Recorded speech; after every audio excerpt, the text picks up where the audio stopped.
You see, folks, we have a problem right now in the arena of political discussion and debate.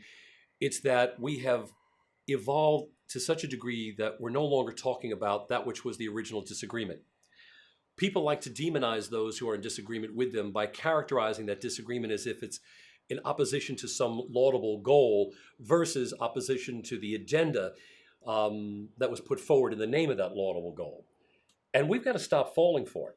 We're talking about word escape. We're talking about escapist word association bridges. We're talking about corrupted syllogisms. We're talking about fractured enthymemes. Look, very quickly, folks. A syllogism is when you have a primary premise followed by a secondary premise equaling a conclusion. All blondes have fair hair. Cindy has blonde hair. Therefore, Cindy has fair hair. It's a valid syllogism. Let's look at it corrupted. Starts out the same way.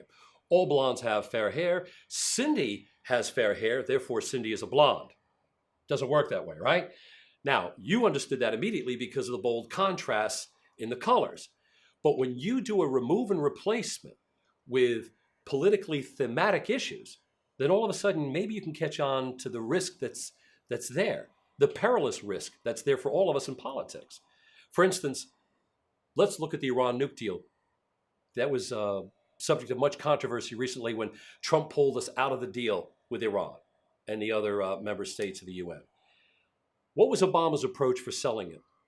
War's bad, peace is good. Here's my Iran nuke deal for peace. If you oppose my Iran nuke deal for peace, well, that means you support war.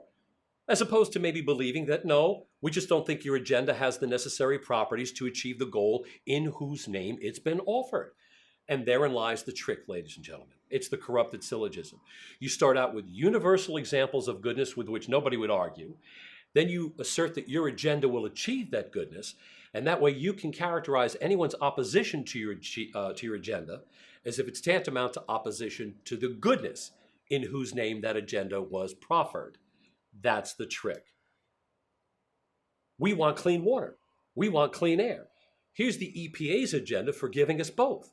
If you oppose the EPA's agenda, well, that means you support dirty water and dirty air, as opposed to maybe having an alternative perspective or dissenting view, holding the belief that the agenda you've put forward just doesn't have the necessary properties to achieve the goal in whose name it's been proffered.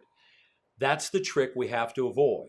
Make sure that when people are defending their agenda, that agenda rises and falls on the merits of its own functional viability. Do not let people in political argument hide behind the goal or their stated intent as the excuse for the agenda. Because by that measure, an agenda never really has to rise and fall on its own merits ever again.